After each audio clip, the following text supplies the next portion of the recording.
독일군 상급대장 한스 폰 젝트가 한려진 말로 알려진 유명한 장교의 4가지 유형이 있습니다. 한번 들어보셨는지 모르겠는데요.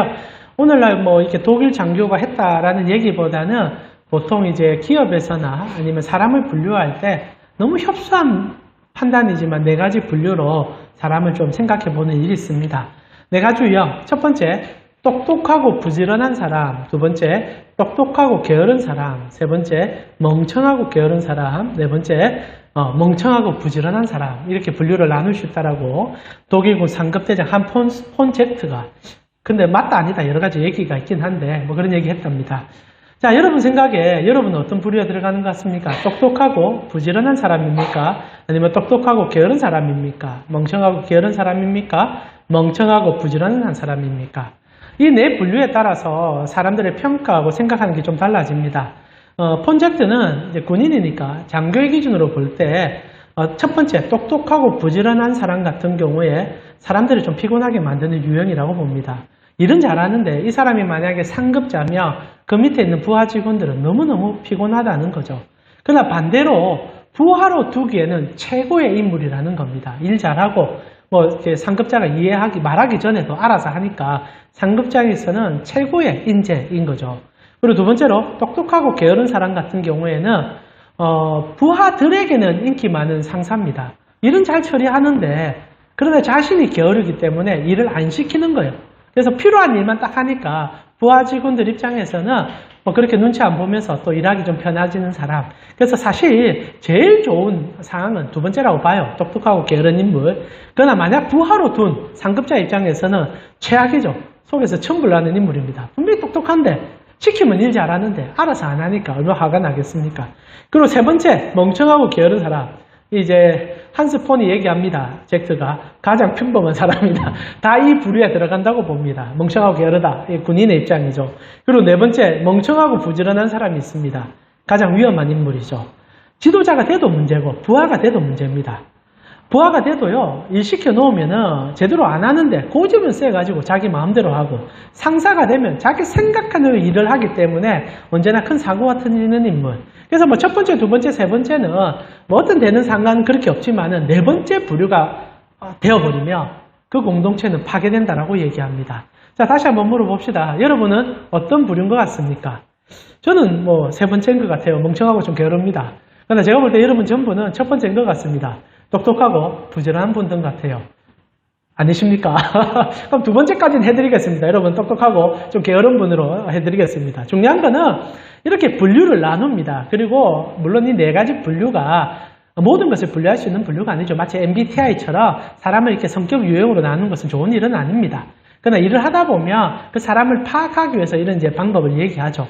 그만큼 어떤 사람과 어떤 일을 하느냐가 중요하니까 이런 얘기들이 나오는 것 아니겠습니까? 자, 그렇다면 하나님께서는 어떤 사람과 일하고 싶어 하실까요? 이 4가지 부류에 들어가는 사람이 있을까요? 오늘 우리는 하나님이 일하고 싶어 하는 사람에 대해서 생각해보며 주님이 부르시는 그 뜻 안에서 일함이 어떤 것인지를 생각해보고 싶습니다. 잘 들어주셔서 주님이 원하는 일을 해보셨으면 좋겠어요.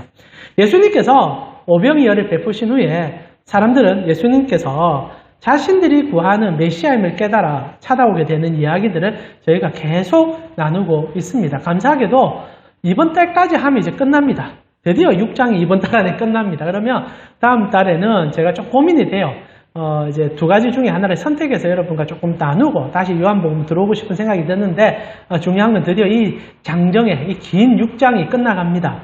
중요한 것은 이제 사람들이 예수님이 메시아라고 확신하고 오병이어의 기적은 사람이 할 수 있다라는 생각을 안 하고 찾아오게 되었죠.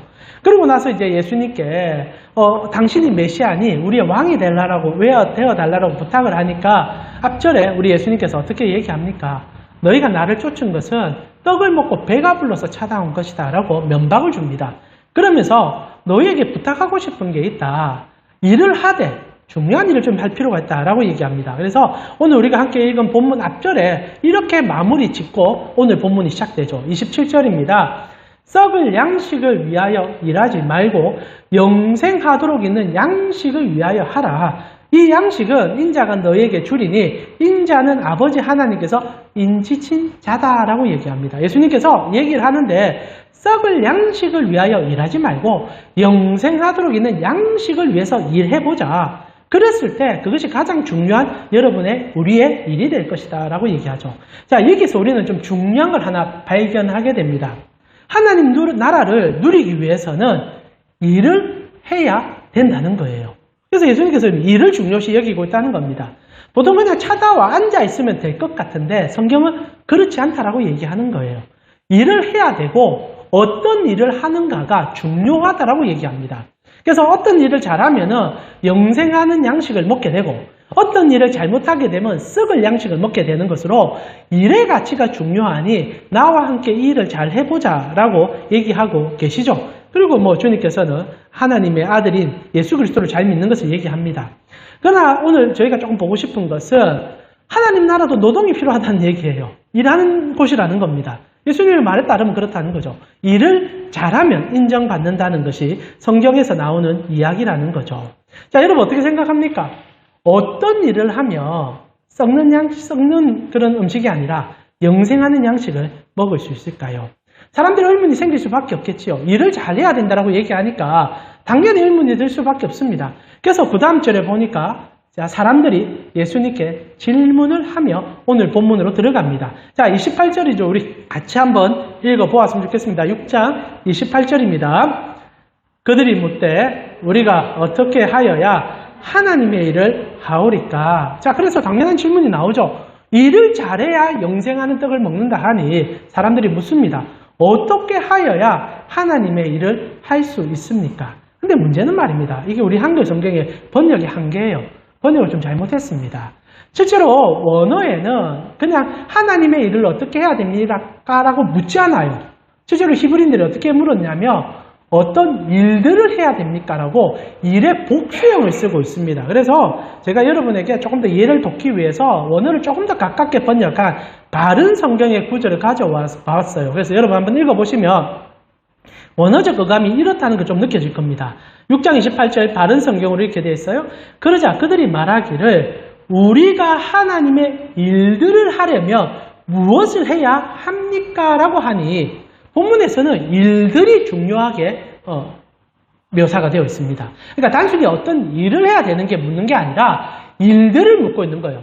자, 여기서 우리는 오늘 예수님께서 하고 싶은 중요한 핵심을 발견하게 됩니다. 자, 사람들에게 예수님이 일을 해야 영생의 떡을 먹을 수 있다. 좋은 일을 하고 가치 있는 일을 해야 먹을 수 있다 얘기합니다. 그러니까 사람들이 질문하는 거예요. 그러면 어떤 일들을 하면은 그것을 먹을 수 있습니까? 이것이 가장 큰 문제점이에요. 왜냐하면 사람들은 예수님의 질문을 다양한 일을 통하여 성취하는 어떤 가치로 이해했기 때문입니다. 그래서 예수님께서 이렇게 그들의 질문을 다시 듣고 난 다음에 답을 하는데 이것 또한 중요해요. 6장 29절에 우리 다시 한번 같이 읽어보았으면 좋겠습니다. 6장 29절입니다. 예수께서 대답하여 이르시되 하나님께서 보내신 이를 믿는 것이 하나님의 일이니라. 자, 우리는 아마 방점을 하나님의 아들을 믿는 것에 방점을 찍을 것 같습니다. 그게 하나님이 말하는 일이다. 근데 또 이거 원어로 보면 조금 의미가 달라져요. 물론 그게 오늘 우리가 나누고 싶은 설교의 핵심이기도 하지만 유대인들은 일들을 물었습니다. 근데 예수님께서는 일을 얘기하세요. 단수를 쓰고 계시다는 겁니다. 오늘 본문에는 우리 한글 성경은, 개역 개정 성경은 같은 그냥 일로 표현하니까 뭉뚱그려서 그냥 일이라는 추상 명사를 얘기하는 것 같지만 이게 좀 가치가 다르다는 얘기를 해주고 싶은 거예요. 유대인들은 다양한 일들을 물어봤고 예수님은 한 가지 일을 잘하면 된다는 얘기를 하고 있다는 겁니다. 그래서 오늘 본문에 하나님의 일로 사용된 이 에르곤이라는 단어는 단수, 딱 하나의 일만 잘하면 된다. 그리고 물론 그 한 가지 일은 예수 잘 믿는 일이다라는 겁니다. 본문에서 예수님께서 나를 하나님께서 보내신 일을 믿는 것이다. 그리고 27절에도 나를 믿는 것이다 라고 계속 얘기하고 한 가지 일만 잘하면 된다라는 거죠. 이게 그런데 우리에게 혼란을 줍니다. 실제로 교회 안에서는 한 가지 일을 잘한다고 인정받지 않기 때문입니다. 실제로 여러분들이 예배 잘 드리는 거 그 인정받을 수 있는 가치가 잘 아닙니다. 물론 편하게 예배 드리는 분들이 있습니다. 아멘을 괴성 가까이 지르는 분도 있고요. 제가 그런 분들 경험 많이 했어요. 근데 가만히 보면은 그분은 그것을 통하여 자기의 카타르시스를 느끼는 것 같아요. 이렇게 아멘! 하고 나서 싹 웃는 거 봤어요. 저 설교할 때.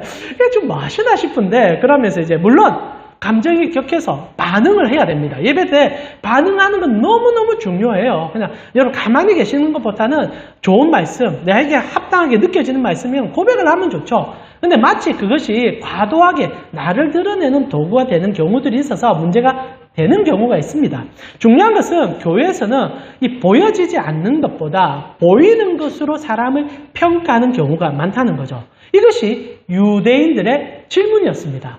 어떤 일들을 하면은 하나님이 우리를 칭찬해 줄까요?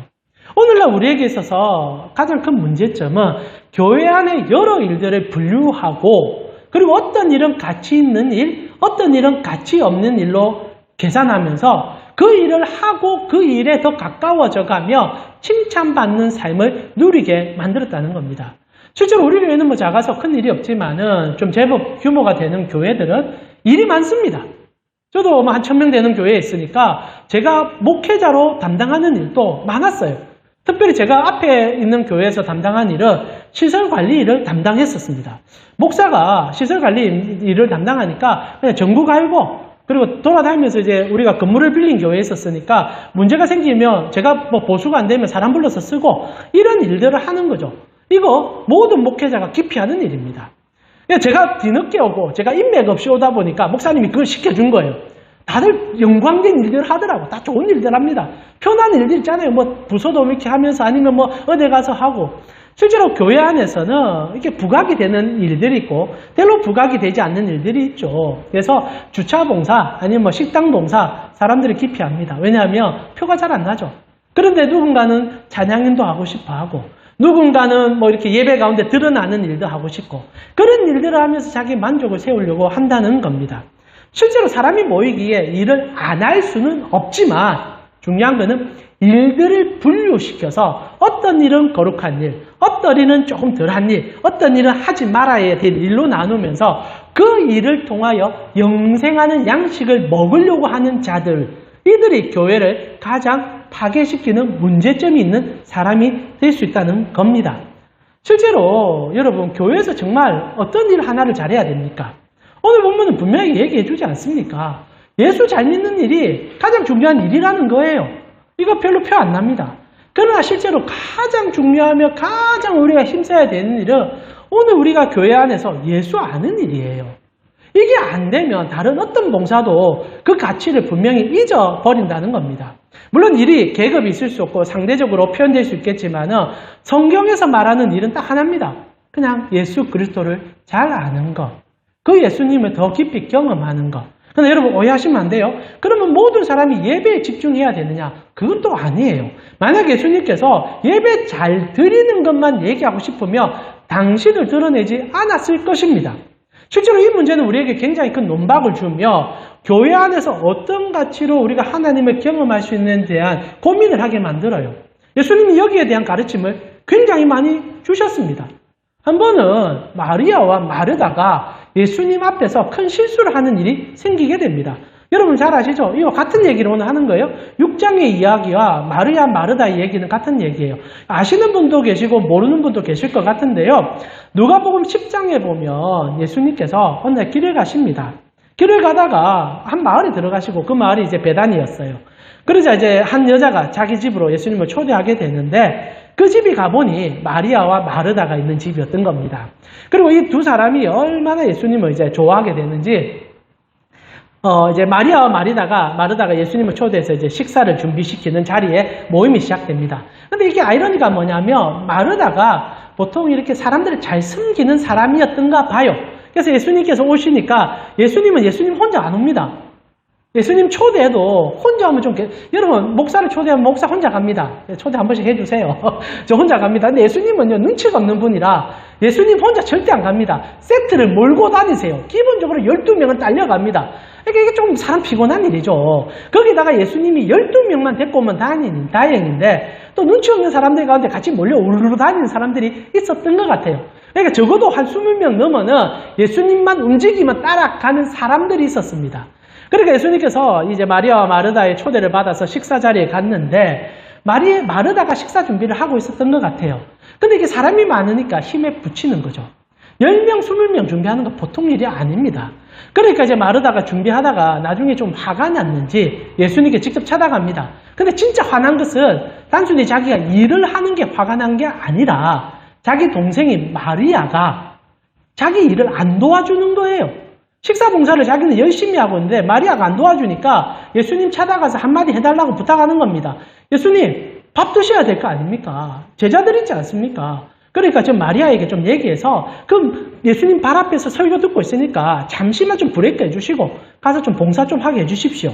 그때 예수님께서 이런 얘기를 합니다. 만약 제가 아는 예수님이라면 이렇게 얘기하겠죠. 그래, 아이고 마르다야 고생 많았지? 아이고 미안하다. 그래, 네가 준비하는 거 중요한 거니까 마리아 빨리 가서 누나 좀 언니 좀 도와줘. 이렇게 얘기할 것 같은데 예수님이 굉장히 충격적인 얘기를 합니다. 오늘 6장하고 똑같은 얘기가 진행되죠. 누가복음 10장 41절에서 42절 이야기입니다. 이 얘기와 오늘 본문의 얘기는 같은 이야기예요. 같이 한번 읽어보겠습니다. 누가복음 10장 41절에서 42절 말씀입니다. 같이 읽겠습니다. 주께서 대답하여 이르시되 마르다야 마르다야 내가 많은 일로 염려하고 근심하나 몇 가지만 하든지 혹은 한 가지만이라도 족하니라. 마리아는 이 좋은 편을 택하였으니 빼앗기지 아니하니라 하시니라. 자, 이거 해석 정말 중요합니다. 여러분 이거 어떻게 해석해야 됩니까? 예수님께서 마르다에게 정말 지금 망신을 주는 거예요. 너 지금 그 일하는 게 그게 뭐 그리 중요한데 지금 마리아는 너무 좋은 거 선택했잖아. 그런데 그거 절대 안 뺏길 거야. 어떻게 오해하면 너는 빼앗길 걸 지금 하고 있는 거니까 정신 차려. 그거 그렇게 중요한 게 아니야. 근데 이렇게 해석하는 게 오늘날 교회에서 일을 해석하는 방법입니다. 여러분, 예수님은 그 얘기를 해주고 싶은 게 아니었어요. 실제로 마르다에게 일하지 말라는 얘기를 한 게 아니었었습니다. 왠지 아십니까? 나중에 예수님께서 십자가에 돌아가시기 전 9일째 될 때 또다시 마리아와 마르다는 예수님께 식사 대접을 하게 됩니다. 세월이 제법 지났죠. 근데 그때 마르다가 뭐 하고 계신 줄 압니까? 그때도 똑같은 식당 봉사하고 있어요. 여러분, 요한복음 12장 2절 한번 보게 되면요. 마르다가 한 일이 나옵니다. 거기서 예수를 위하여 잔치할세, 이제 시몬의 집이었어요. 마르다가 일을 하고 나사로는 예수와 함께 안제자정에 있더라 라고 되어 있습니다. 이때도 마르다는 일을 하고 있어요. 그러니까 마르다가 일하는 것 때문에 예수님께 혼이 난 게 아니에요. 교회로 표현하면 예배 제대로 안 드리고 다른 봉사하고 있다고 혼났기 때문에 모든 것을 예배에 집중을 하라. 물론 우리는 모든 일에 예배에 집중해야 됩니다. 이것이 가장 중요한 일입니다. 그러나 교회 안에 어떤 가치 있는 일, 찬양팀은 귀중하고 다른 어떤 봉사하는 것을 구분시키면서 더 가치 있는, 그리고 결국 정점은 목사가 설교하는 일이 되겠죠. 제가 제일 가장 거룩한 일을 하는 게 되지 않겠습니까? 이런 식으로 이해하기 위해서 예수님이 더 가치 있는 일은 예배 중심의 일이다라고 얘기하는 게 아니었다는 거예요. 왜냐하면 이 얘기를 들은 마르다는 계속 일을 했기 때문입니다. 그러니까 더 중요한 가치의 일을 한 거죠. 실제로 요한복음 12장 이 뒷절에는 마리아는 더 큰 일을 합니다. 어떤 일을 합니까? 항료값 깨 부수고 머리털로 예수님의 장사를 준비하는 일이 생기죠. 그런데 예수님이 볼 때는 마르다가 일하는 거나 옥합을 깨고 준비하는 거나 똑같은 일이었을 것입니다. 핵심은 이겁니다. 예수님께서 하고 싶은 얘기는 많은 일을 할 필요 없이 한 가지 일을 좀 잘했으면 좋겠다는 얘기고, 그것은 예수 사랑하는 마음이었다는 거죠.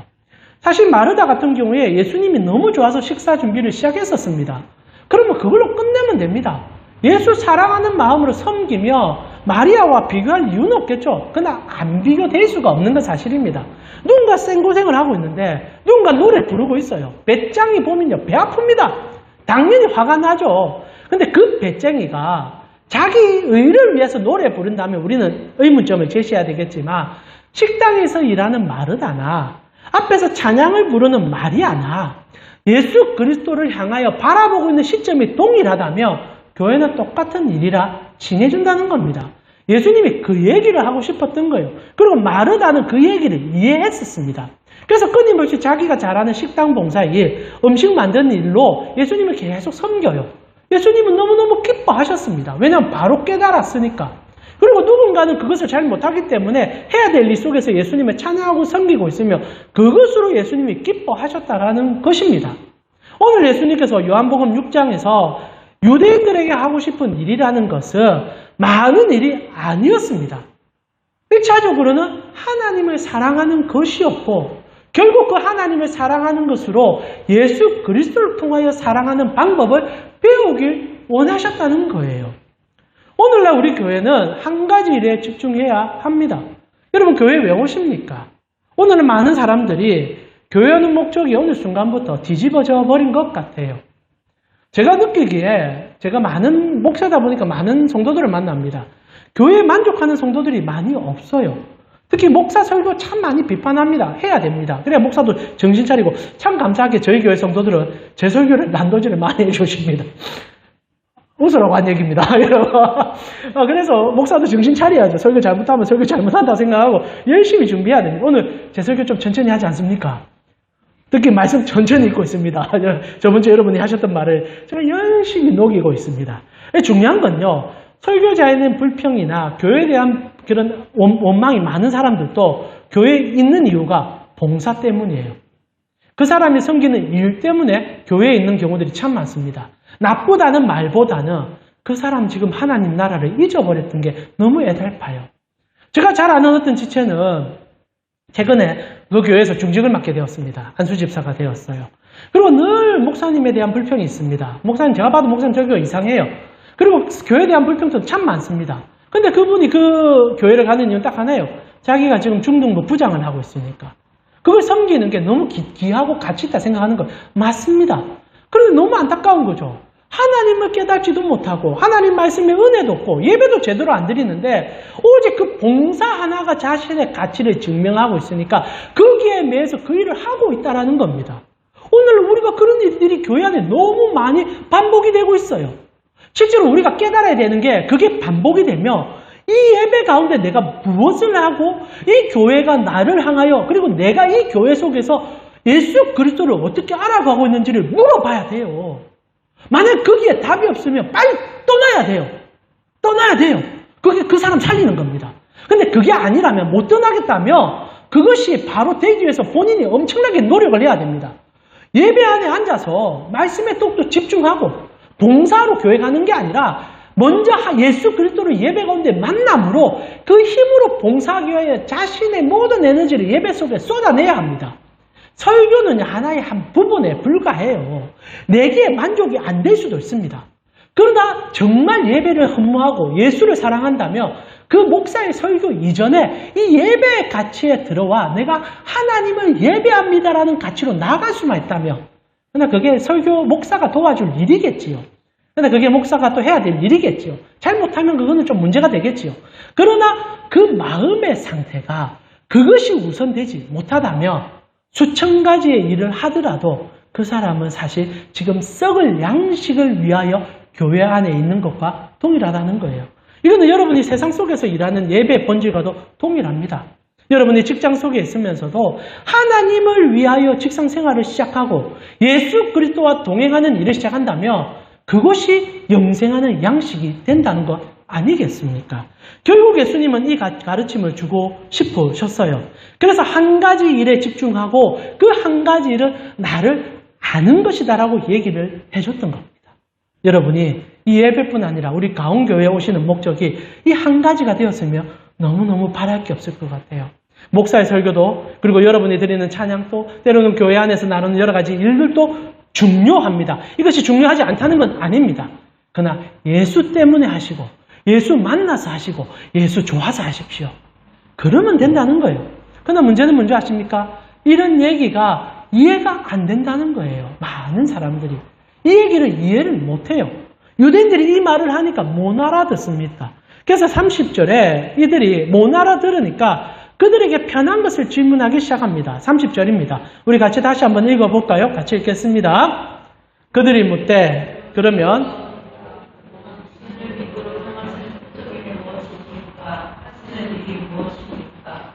자, 예수님께서 나를 좀 잘 믿어라. 나를 통하여 하나님을 만나라 라고 얘기하니까 사람들이 그 말을 못 알아듣는 거예요. 그러니까 이제 질문을 다시 합니다. 말을 좀 바꾼 거예요. 당신을 잘 믿는 일을 하라고? 그러면 당신을 잘 믿을 수 있도록 뭐 하나 좀 보여줘. 이게 이제 하나의 이벤트가 되는 거죠. 내가 잘 믿고 싶습니다. 그거는 누구나 가진 마음이죠. 그런데 잘 믿고 싶으니까 당신 조금 더 큰 이벤트 하나만 보여주면 우리가 더 잘 믿어 볼게요. 우리로 표현하면 이런 겁니다. 목사님, 설교를 좀 쌈박하게 한번 해보세요. 그럼 내가 더 주님께 예배 한번 잘 드려볼게요. 우리 교회 같은 경우에 우리 허종사님 찬양을 너무 잘합니다. 그러나 우리가 좀 드럼도 없고 지금 악기가 없으니까 목사님 젊은이들 꼬여오려면 드럼 치는 사람 하나 데리고 와야 됩니다. 돈을 써서라도 좀 데리고 와요. 제가 그런 얘기 참 많이 듣습니다. 그러나 감사하게도 우리 교회는 돈이 없어요. 그래서 그런 사람 절대 못 데리고 옵니다. 이것 또한 한 가지만 집중하라는 하나님의 은혜죠. 물론 나중에 교회가 좀 성장하고 나면 폐를 주고 쓸 수도 있습니다. 그게 나쁘다는 얘기가 아니라 그러나 그게 목적이 되어서 그것으로 사람을 데려오려고 한다는 것. 그게 벌써 예배의 변질 아니겠습니까? 그런 식으로 하려고 어떤 가치를 좀 보여달라고 더 좋은 가치, 더 큰 표정을 보여달라고 예수님께 부탁을 시작했다는 거죠. 근데 사실 예수님이 드리는 예배는 완벽했습니다. 왜? 모든 표적을 다 보여줬으니까. 지금 사람들이 더 좋은 것, 더 큰 거를 요구합니다. 이게 오늘 한국 교회 가장 병들게 하는 문제죠. 교회가 더 좋아져야 돼요. 더 편해져야 돼요. 더 멋져야 합니다. 사실 저희가 이 건물로 들어올 때 리모델링 비용을 좀 알아봤습니다. 이 천장 낮고요. 보기 싫잖아요. 저도 사실 돈 있으면 왜 안 뜯어 고치고 싶겠습니까? 여러분에게 조금 더 좋은 거 주고 싶고 제 꿈은요. 놀이터 하나 만드는 거예요. 우리 은서가 뛰어놀 수 있는 놀이터 만들어주고 싶어요. 그런데 요원합니다. 잘 안 되죠. 실제로 들어올 때 돈이 없었거든요. 감사하게도. 돈이 없어서 못한 겁니다. 그래서 그런 거 있으면 사람들이 좀 혹한이 오지 않을까라는 생각이 왜 안 들겠습니까? 근데요. 예수님은 다 보여줬어요. 실제로 예수님께서 요한복음에는 여기까지 오기 전까지 표적을 끊임없이 보여줬습니다. 첫 번째 표적으로 가나 혼인잔치 때 물로 포도주를 만들어줬어요. 소문 다 났습니다. 그때 참석한 사람들이 한둘이었겠습니까? 두 번째로 왕의 신하의 아들이 죽어가는데 만나서 고쳐주었습니다. 다 죽은 아이를 말씀만으로도 고쳐주었어요. 그리고 세 번째로 오병이어를 보여주었습니다.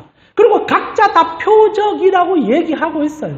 근데 표적의 강도가 갈수록 세집니다. 물로 포도주를 만들고 죽은 사람 살려내고 이제는 오병이어를 통하여 떡 5개와 물고기 2마리로 5,000명을 먹입니다. 뭐가 더 필요합니까? 뭐가 더 필요합니까? 이게 문제라는 거예요. 하나 맛보고 나면요. 또 달라라는 거예요. 하나 더 맛보고 나면 또 달라라는 거예요. 갈수록 커져가는 겁니다. 만족함이 없는 악귀와 같은 인생이 되어버리는 거죠. 이걸로는 하나님 나라를 알 수 없다라는 겁니다. 근데 진짜 무서운 게 뭔지 알아요? 마지막으로 예수님께 사실 원하는 표적이 있었던 거예요. 이들이 원하면서 뭔가를 좀 더 보여달라고 할 때 자기 안에 보고 싶은 게 하나가 있었습니다. 욕망이 있었던 거죠. 그게 31절이에요. 하나를 더 보여주면 믿겠다라는 겁니다. 그게 31절이고요. 우리 같이 한번 읽어보았으면 좋겠습니다. 31절입니다. 기록된 바 하늘에서 그들에게 떡을 주어 먹게 하였다 함과 같이 우리 조상들은 광야에서 만나를 먹었습니다. 자, 만나를 먹었습니다. 하늘에서 떡이 내려왔습니다. 이제 마지막 표적입니다. 예수님, 하늘 열어가지고 떡 한번 내려주십시오. 그럼 이제 우리가 진짜 믿어줄게요. 이제 정말 말할 수 없는 마지막 기적, 모세의 기적을 보여달라는 겁니다. 근데 문제가 뭐냐? 이건 사실 본문과 조금 상관없는 얘기지만은 기록된 바라고 얘기하면서 지금 유대인들이 마치 성경의 어떤 구절을 가져와서 예수님에게 합당하게 요구하는 것처럼 느껴집니다. 근데 여기서 기록됐다는 것은 성경의 기록이 아닙니다. 성경은 이런 얘기 하지 않아요. 이들이 지금 이 얘기하는 것은 미드라시라고 부르는 율법 모음집, 그들의 랍비들이 모여서 만든 하나의 그들에게 계율서 속에 메시아가 오면은 모세와 똑같이 하늘 문을 열고 만나 내려줄 거야 라고 얘기했던 거예요. 그러니까 성경이 아닌 자기들끼리 의논해서 만든 메시아 상을 가지고 와서 기록되어 있으니까 그대로 한번 해주세요. 만약에 예수님께서 진짜 하늘을 열어서 만나를 내려줬다면 그들이 믿었을까요? 저는 아니라고 생각해요. 이제 홍해를 갈라달라고 얘기할 겁니다. 그리고 나서 더 한 것도 해달라 할 겁니다. 끊임없이 해달라 하겠죠. 이게요, 기적으로 끌어가는 교회들의 가장 큰 변폐입니다. 기적은 좋은 것이에요. 여러분의 삶을 힘을 줍니다. 그러나 기적에 심취하면 예수가 안 보여요. 기적만 보이고 기적을 주는 목사만 보입니다. 그래서 예수님께서 뭐라고 얘기합니까? 32절에 예수께서 이르시되 내가 진실로 진실로 아멘 아멘 너에게 이른다. 모세가 너에게 하늘로 떡을 준 것이 아니라 내 아버지께서 너에게 하늘로부터 참떡을 줬다. 이 말이 너무 중요합니다. 지금 예수님께서 사람들이 자기들의 율법서 미드라시를 통하여 예수님께 질문하는 거예요. 하늘 열어서 떡 내려주면 그 사람 메시아라 했으니, 왜냐하면 예수님께서 다른 것도 다 메시아의 흔적이지만 그것만큼 확실한 게 없으니까 짠하고 한번 보여주십시오. 예수님이 딱 한마디 합니다. 얘들아 모세가 떡을 준 게 아니라 하나님이 준 거야. 너무 단순한 얘기죠. 근데 이 얘기를 하는 거예요. 실제로 여러분 원어로 보게 되면요, 이걸 굉장히 나누어서 설명합니다. 우리는 너희에게 이르되 모세가 너에게 하늘로부터 떡을 준 것이 아니라 이렇게 하면서 좀 서지부시 넘어갔던 것 같은데, 그래서 또다시 우리는 바른성경 한번 제가 읽어드릴게요. 같은 내용이지만 분리가 느껴져요.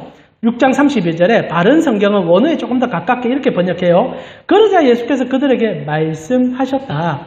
내가 진정으로 너에게 말하는데 하늘에서 너에게 빵을 준 이는 모세가 아니야. 끊습니다. 모세는 절대 아니야. 그리고 두 번째, 하늘에서 너에게 참빵을 주시는 분은 내 아버지야. 이게 핵심이라는 거예요. 사람들이 지금 모세처럼 한번 해주세요 라고 했습니다. 그래서 예수님께서 딱 정색하며 얘기합니다. 그럼 모세가 한 거 아니야. 하나님에서. 유대인들이 그 몰라서 그런 얘기 할까요? 아니에요. 아는데 예수님께서 다시 한번 짚어주는 거예요. 왠지 아십니까? 아는데 알지 못하기 때문입니다. 이게 교회 안에 우리가 하나님 나라의 떡을 먹지 못하는 가장 큰 병폐예요. 사람들이요, 압니다. 하나님이 주는 거 알죠. 그러면서도 모세가 줬다라는 착각 속에 들어간 거예요. 지금 예수님이 정말 하고 싶은 것은 어떤 사람이나 어떤 일이나 환경이 아니라 오직 하나님의 손을 보라라는 겁니다. 모세의 손을 보라는 게 아니에요. 교회 보지 말라라는 거예요. 목사 보지 말라라는 거예요.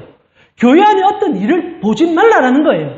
그 모든 것에 뒤에 계신 하나님의 손을 먼저 보라는 겁니다. 여러분 당연히 이게 되어진다고 생각하지만 안 돼요. 여러분 오늘날 목사들은 인기 있는 직업군은 아닙니다. 그러나 한편 목사들 가운데는 스타 목사들도 분명히 있습니다. 여러분이 좋아하는 목사들도 있을 것이고 유튜브 들으면 골라 듣는 목사님들이 있을 겁니다. 그럼 여러분 어떤 생각이 듭니까? 그 목사가 하나님처럼 느껴질 거예요. 그 목사의 모든 말은 진리처럼 느껴질 겁니다.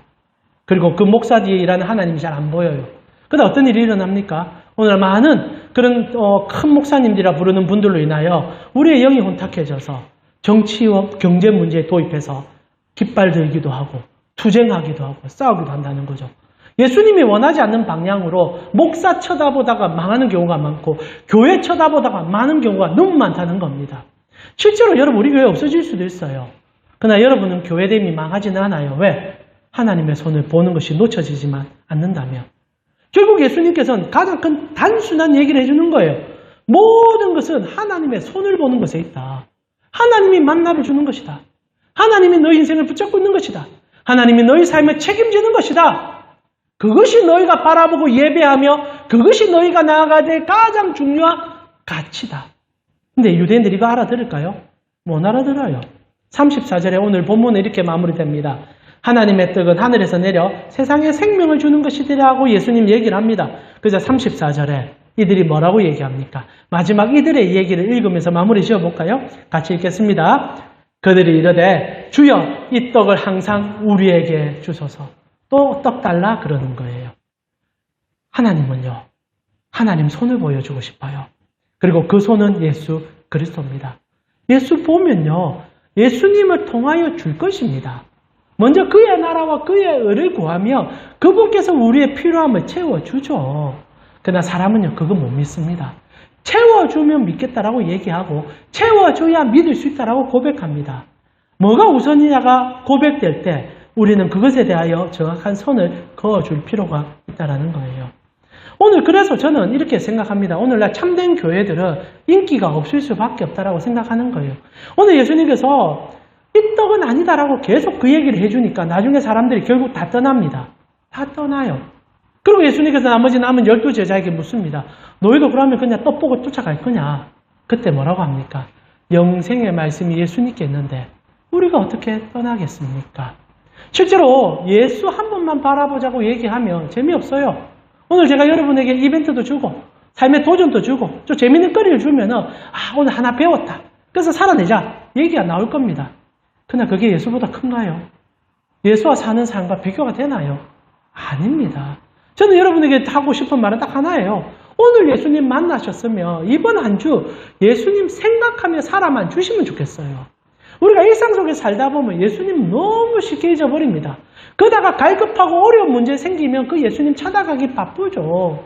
그 전에 예수님과 삶을 공유하고 기억하고 기도하면 얼마나 좋습니까?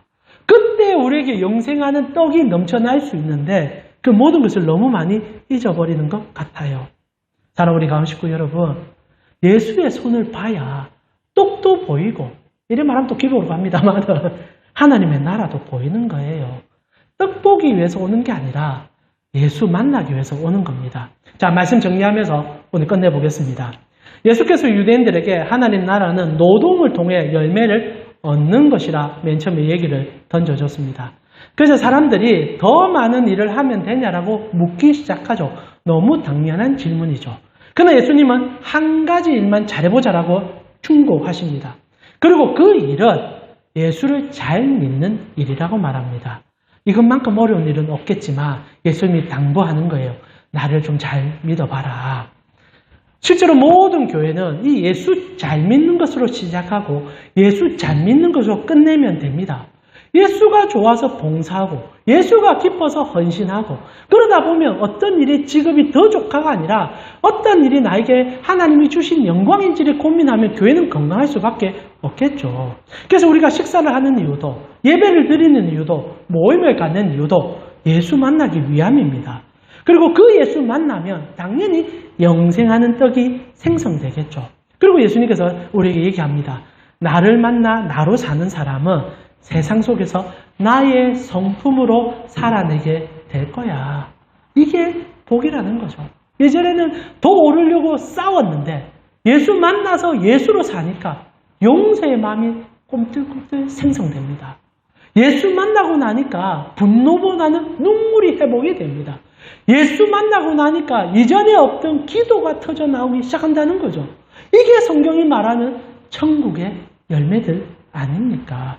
결국 그런데 이 말을 못 알아들은 유대인들은 더 큰 기적만을 바라보면서 떡이 펑펑 쏟아지면 내 믿겠다고 말하고 결국 그거 안 보여주니까 다 돌아가 버렸다는 겁니다. 오늘 한국교회가 침체 늪에서 벗어나지 못하는 이유는 여기 있습니다. 더 이상 교회 안에서 예수님을 못 만나서 침체됩니다. 더 이상 예수님에 대한 이야기를 듣지 못해서 우리가 병들어가고 있습니다. 여러분 정말 여러분이 오늘 이 자리에 다시 한번 예수님을 붙잡았다면 저도 중요한 게 아니고 교회도 중요한 게 아니고 여러분이 교회됨을 해보겠다 생각합니다. 신앙은요 예수로 생각하고 예수로 살고 예수로 마무리하는 것이죠. 우리에게 부족한 것이 있다면 교회 규모, 사업, 형태 절대 아닙니다. 우리 안에 예수님을 사랑하는 마음이 있는지를 물어야 되고 그분을 알기 위해서 모여 있는지 그분의 말씀대로 살고 있는지를 점검하면 됩니다. 그래서 오늘 우리도 예배 마치고 식사 모임이 끝나면 이거 다시 한번 물어봅시다. 그리고 우리가 안 되는 거 압니다. 그래서 고백하고 우리가 서로 확정했으면 좋겠어요. 이번 한 주는 예수님으로 이렇게 살아보겠습니다. 그러면요 영생하는 양식이 여러분 삶에 충족하게 충만하게 느껴지기 시작하실 것입니다. 이 시간 우리 함께 찬양 드리면서요 주님 앞에 함께 고백하면서 나아갔으면 좋겠습니다. 우리가 꿈꾸는 나라 함께 찬양하면서 주님 앞에 고백하며 나아가 볼까요? 여러분이 꿈꾸는 나라 어떤 나라입니까? 여러분이 좋아하는 나라 어떤 나라입니까? 10,000명 모이고 막 교회 안에서 목사님이 막 힘이 있어가지고 대통령 만나서 기도도 한번 해주고 그래서 내 어깨 한번 쫙 힘들어가는 그런 교회가 여러분이 꿈꾸는 교회입니까? 그런 교회 아니잖아요. 부족해도 연약해도 예수님 소리 들을 수 있고 예수님 만날 수 있으면요 힘이 나는 교회. 그래서 살아보겠다라고 고백하는 거고 그게 우리가 꿈꾸는 나라가 되었으면 좋겠습니다. 우리 함께 찬양 드리며 주님께 더 가까이 나아갑시다.